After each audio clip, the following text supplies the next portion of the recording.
के घर में घुस के मारो, घुस के मारो, घुस के मारो, पाकिस्तान के घर में घुस के मारो, घुस के मारो, घुस के मारो। भारत माता की जय, भारत माता की जय, भारत माता की वंदे मातरम, वंदे मातरम, वंदे। मातरम। धन्यवाद सर। साथियों, आज का जो कार्यक्रम को देखते हुए यह निर्णय लिया गया कि हम लोग पूरे देश में पुलवामा के बाद पहलगाम में जो सबसे बड़े सैलानियों पर हुई आतंकवादी हमले से पूरा देश उबल रहा है और उसी कड़ी में सहारा जमाकर्ताओं ने भी जगह जगह पर इन आतंकवादी हमले में मारे गए शहीदों के प्रति कहीं पाकिस्तान के पुतला जला करके तो कहीं पर कैंडल मार्च निकाल करके और उन शहीदों को श्रद्धांजलि दी जा रही है। इसमें बहुत से समाजसेवी और स्वयंसेवी संस्थाओं ने भी बढ़ चढ़ करके भाग ले रहा है और उसी कड़ी में आज विश्व भारती जन सेवा संस्थान के राष्ट्रीय सचिव नगेंद्र कुशवाहा जी ने तमाम सहारा जमाकर्ताओं, इन सहारा एजेंटों को निरसा चौक पर शाम 6 बजे और वहां पर ही पाकिस्तान का पुतला दहन और उस श्रद्धांजलि सभा में मारे गए शहीदों को नमन किया। साथ ही साथ जो दुष्टा पाकिस्तान किया है उसको सबक सिखाने के लिए भी भारत के प्रधानमंत्री श्री नरेंद्र दास मोदी जी से आग्रह किया जाएगा कि वह मुंहतोड़ जवाब दें उनका।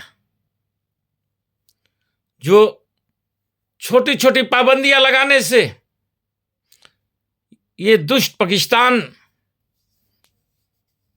बाज नहीं आने वाला है जब तक कि उसे कड़ी सैन्य कार्रवाई नहीं की जाए, क्योंकि लात का भूत बात से नहीं मानता है और आज वही पाकिस्तान कर रहा है। वह दुस्साहस करता है और कहता है कि कश्मीर के लड़ाके, उन आतंकवादियों को लड़ाके कहता है जो कायर आतंकवादी हैं, जो निहत्थों पर वार करते हैं,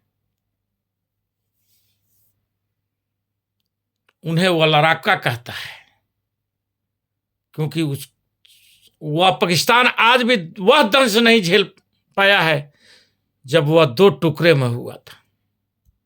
आज फिर जरूरत है कि इसका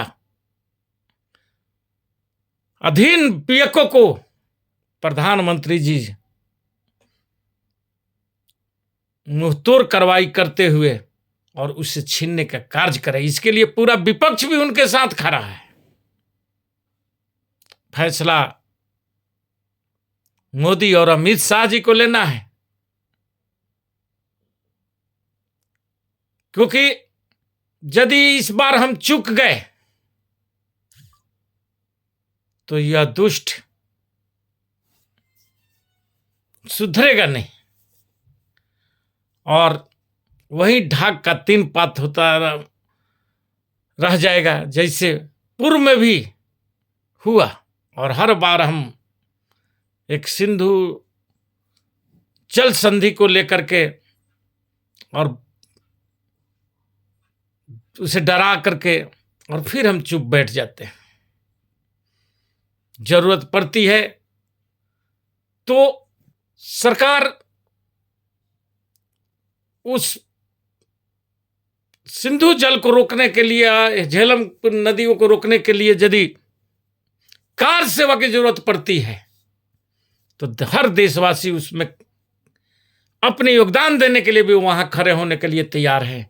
लेकिन फैसला प्रधानमंत्री और गृह मंत्री अमित शाह जी को लेना चाहिए और पाकिस्तान से इसका से पियको छीन करके और हमें भारत में मिला लेने की जरूरत है। जैसे कि इंदिरा गांधी ने 1971 में पाकिस्तान को 2 टुकड़े करके बांग्लादेश बना दिया। ठीक है, आज भी बांग्लादेश